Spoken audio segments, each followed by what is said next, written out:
வணக்கம், welcome to Chitra Murali's kitchen. இன்னைக்கு என்ன ரெசிபி பார்க்க போறோம் அப்படின்னா, சாதம் வந்து ரெடி ஆயிடுத்து. ஆல்ரெடி பார்த்துருப்பீங்க, பருப்பு வெந்துட்டு இருந்தது. அதுக்கப்புறம் வந்து சேப்பங்கிழங்குக்கும் கறிக்கும் வேக வச்சாச்சு. ஸோ இப்போ வெண்டைக்காய் சாம்பார், பருப்பு ரசம், அதுக்கப்புறம் சேப்பங்கிழங்கு ரோஸ்ட், இதுதான் பார்க்க போறோம். இந்த பக்கம் வந்து அடுப்புல வந்து பேன் வச்சு அதுல வந்து எண்ணெய் விட்டுருக்கு. அது நல்லா காஞ்சிட்டு இருக்கு. ஸோ அதை காயட்டும். அதுக்குள்ள வந்து நம்ம ரசத்துக்கு ரெடி பண்ணிக்கலாம். இந்த பக்கம் ரசத்துல வந்து ஒரே ஒரு தக்காளி, மீடியம் சைஸ்ல ஒரு தக்காளி, கொஞ்சம் கருவேப்பிலை போட்டிருக்கேன். கொஞ்சமா உப்பு சேர்த்துக்கலாம். நாம சேர்த்துட்டு எப்பயும் சொல்ற மாதிரி தான் கையில வந்து நல்லா நசுக்கி விட்டுக்கோங்க.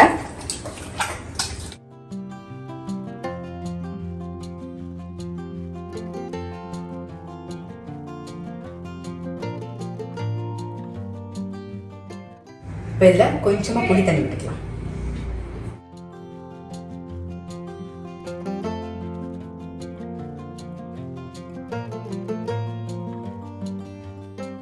கொஞ்சம் மஞ்சள் பொடி, அப்புறம் ரசப்பொடி,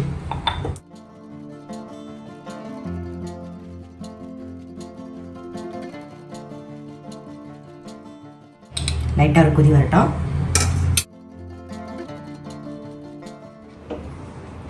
இந்த பக்கம் எண்ணெய் காஞ்சிடுது. நம்ம வந்து கடுகு, ரெண்டு வெந்தயம் தாளிச்சிட்டு வெண்டைக்காயை வதக்கிடலாம். நாம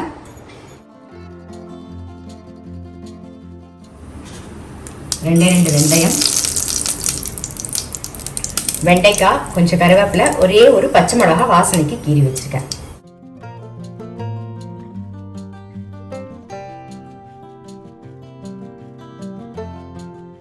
மஞ்சள் பொடி சேர்த்துக்கலாம்.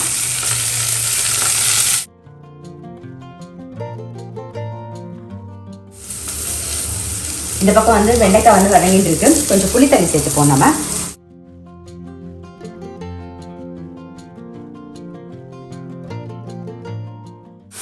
தண்ணி விட்டு கொதி போடணும். கொதிக்கட்டும். அதுக்குள்ள இந்த பக்கம் பாருங்க, ரசம் புளித்தண்ணி வந்து நல்லா கொதிச்சிருக்கு. ரசத்துக்கு நம்ம வந்து ரசப்பொடியும் சேர்த்தாச்சு, நல்லா கொதிச்சிருக்கு. இப்போ வந்து பருப்பு ஜலத்தை சேர்த்துருவோம். ஆல்ரெடி வந்து பருப்புல வந்து வேக வைக்கும் போது பெருங்காயம் போட்டிருக்கேன், அதனால இப்ப ரசத்துல நான் சேர்க்கல. லாஸ்டா வந்து கொஞ்சமா கடா பெருங்காயம் சேர்க்க போறேன்.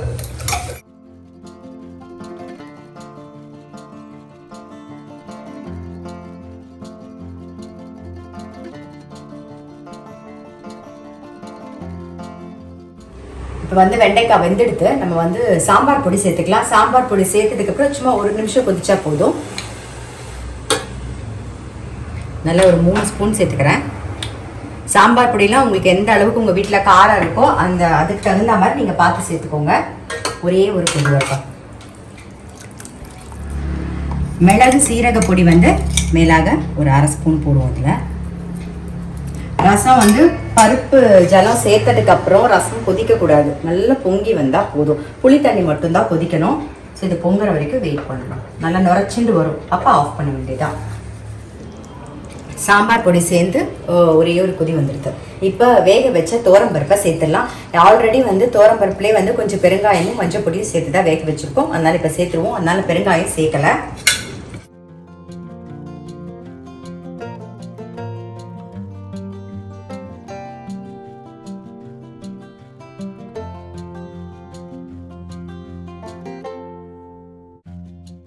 கொஞ்சம் வந்து வெல்லம் சேர்த்துக்கலாம். வெல்லம் வந்து அந்த புளியோட ஏற்படுக்கிறதுக்கு தான். உங்களுக்கு பிடிச்சிருந்ததுன்னா நீங்கள் வந்து வெல்லம் சேர்த்துக்கலாம், அது ஆப்ஷனல் தான். இப்போ வந்து உப்பு சேர்த்துடலாம். நம்ம சேர்ந்து நல்லா ஒரு கொதி வரட்டும். பாருங்க, இந்த பக்கம் நான் சொன்னேன்னா ரசம் பாருங்க இந்த மாதிரி பொங்கி வரணும், கொதிக்கக்கூடாது, பொங்கி வரணும். ஸோ ஆஃப் பண்ணிட்டேன். இதுக்கு தாளிக்க மட்டும் நம்ம தாளிச்சிடுவோம்.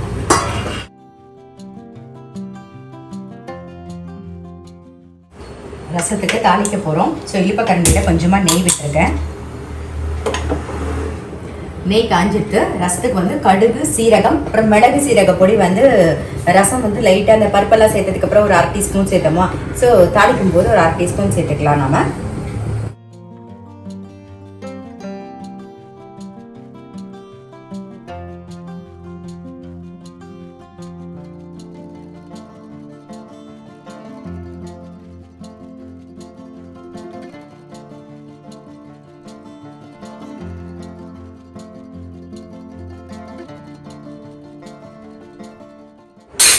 ரசத்துக்கு கொஞ்சோண்டு கடா பெருங்காயம் சேர்த்துக்கலாம்.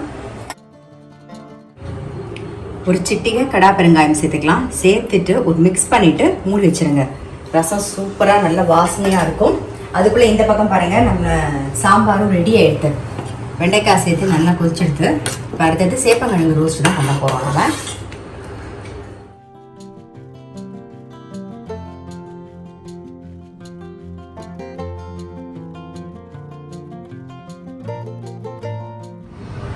சாம்பார் நல்லா கொதிக்கிறது, மேலாக கொஞ்சம் கருவேப்பிலை போட்டு ஆஃப் பண்ணிவிட்டு மூடி வச்சிடலாம். ரசத்துக்கு இன்னும் நம்ம வந்து கொத்தமல்லி சேர்க்கல, ஸோ கட் பண்ணி ரெடியாக வச்சுருக்கேன், சேர்க்க போகிறேன். அதுக்குள்ளே இந்த பக்கம் வந்து கடாயில் எண்ணெய் விட்டுருந்தோமா, சேப்பங்கிழங்கு வேக வச்சு ரெடியாக இருக்குது. எண்ணெயும் காஞ்செடுத்து நம்ம முதல்ல வந்து சேப்பங்கிழங்கு ரோஸ்ட்டுக்கு தாளித்து பண்ணிவிடுவோம். கடுகு, கொஞ்சம் உளுத்தம்பருப்பு, கொஞ்சம் கருவேப்பிலை, மஞ்சள் பொடி,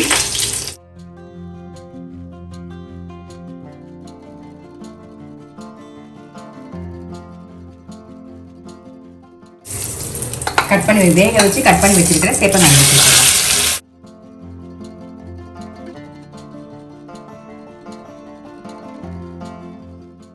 தேவையான உப்பு சேர்த்துவோம்.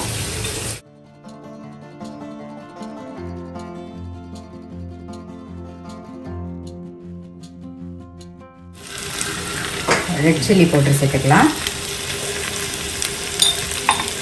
பெருங்காயப்பொடி, அவ்வளோதான். அப்படியே நல்லா மிக்ஸ் பண்ணிவிட்டு பரட்டி விட்டுருங்க. இல்லை நீங்கள் வேணும்னா இஞ்சி கூட சேர்த்துக்கலாம். இப்போ கொத்தமல்லியை ரசத்துக்கு போட்டுருவோம்.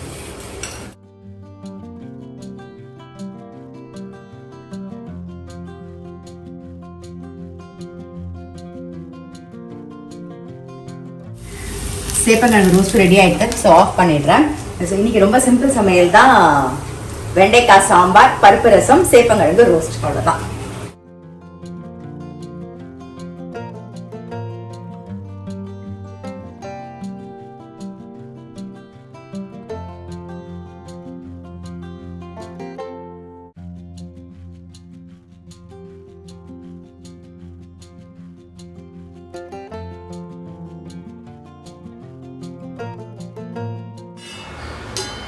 இப்போ வந்து வெண்டைக்காய் தோசை தான் பார்க்க போகிறேன். காலையில் பார்த்துருப்பீங்க, வெண்டைக்காய் சாம்பார் பண்ணியிருந்தேன், அப்புறம் பருப்பு ரசம், சேப்பங்கிழங்கு ரோஸ்ட்டு. இப்போ வந்து வெண்டைக்காய் தோசை வாக்க போகிறேன். அதுக்கு அளவு சொல்கிறேன் நான்.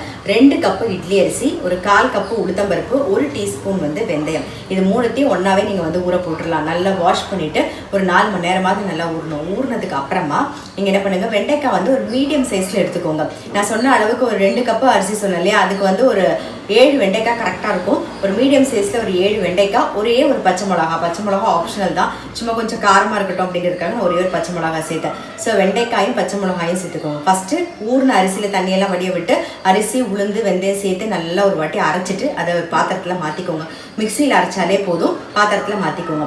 அதுக்கப்புறம் வெண்டைக்காயும் பச்சை மிளகா கொஞ்சம் உப்பு சேர்த்து நல்லா அரைச்சிக்கோங்க. அரைச்சிட்டு நம்ம அரைச்சி வச்சுருக்கோம் இல்லையா மாவு, அதையும் சேர்த்து மிக்சி ஜாரில் போட்டு நல்லா சேர்ந்து மிக்ஸ் ஆகிறதுக்கு தான் சேர்ந்து ஒரு ஓட்டிட்டு ஒரு பாத்திரத்தில் எடுத்து வச்சுருங்க. ஒரு 4 மணி நேரமாவது அதை புளிக்கணும், அப்போ தான் நல்லாயிருக்கும். ஒரு 4 மணி நேரம் நல்லா புளிச்சு நான் எடுத்து வச்சுருக்கேன். நான் அதை வந்து நேத்தியே அரைச்சி வச்சுட்டேன். இங்கே பாருங்கள், நல்லா மாவு பாருங்கள் எப்படி இருக்குன்னு.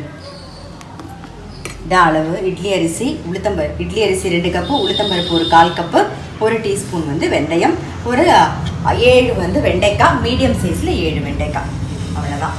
சரி, வந்து கல் காயட்டும், நம்ம வந்து தோசை வார்த்து காமிச்சிடுறேன். இந்த தோசைக்கு வந்து மிளகாப்பொடி, சட்னி, சாம்பார் எல்லாமே நல்லாயிருக்கும். நான் காலையில் வந்து சாம்பார் பண்ணதுனால நான் இப்போ வந்து தோசை மட்டும் தான் வைக்க போகிறேன். அந்த சாம்பாரையும் மிச்சம் இருக்குது, அதை தொட்டுட்டு சாப்பிட போகிறேன். ஆஸ் யூஷுவல் நம்ம வீட்டில் எப்பயுமே மிளகாப்பொடி இருக்கும், ஸோ அதுவும் இருக்குது.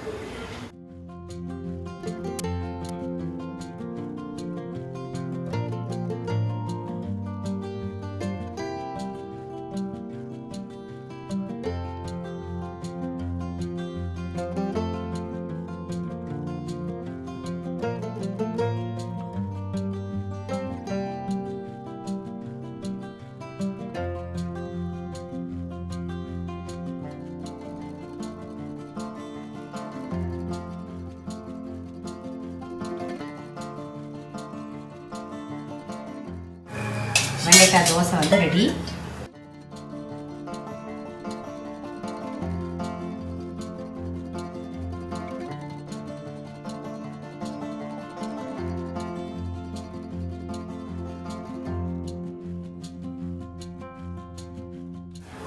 வெண்டைக்காய் தோசை எப்படி பண்ணுறதுன்னு பார்த்துருப்பீங்க. நல்லா கிறிஸ்பியாக ரொம்ப நல்லாயிருக்கும். இதுக்கு வந்து தேங்காய் சட்னியோ இல்லைனா தக்காளி வெங்காய சட்னியோ இல்லைனா சாம்பாரோ இது மிளகாப்பொடியோ எது தொட்டுன்னு சாப்பிட்டாலுமே ரொம்ப நல்லாயிருக்கும். ஸோ கண்டிப்பாக வந்து ட்ரை பண்ணி பாருங்கள்.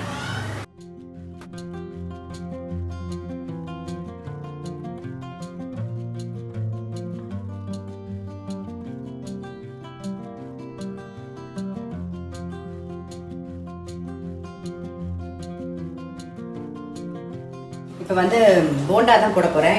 இட்லி மாவு கொஞ்சம் மிச்சம் இருந்தது. அப்புறம் மத்தியானம் நம்ம வந்து வெண்டைக்காய் தோசை பண்ணோம் இல்லையா, அந்த தோசை மாவும் கொஞ்சம் மிச்சம் இருந்தது. ஸோ அதையும் மிக்ஸ் பண்ணிவிட்டேன். அப்புறம் வெங்காயம், பச்சை மிளகா, கொத்தமல்லி, கருவேப்பிலை, இஞ்சி எல்லாம் மிக்ஸ் பண்ணி ரெடியாக வச்சுருக்கேன். கொஞ்சம் அரிசி மாவும் கொஞ்சம் உப்பும் சேர்த்துக்க போகிறோம்.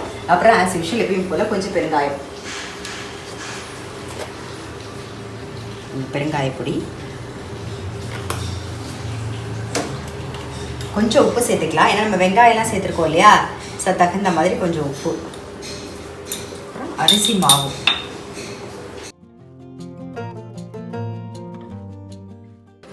நல்லா மிக்ஸ் பண்ணிடுவோம். கொஞ்சம் ரவை சேர்த்துக்கலாம்.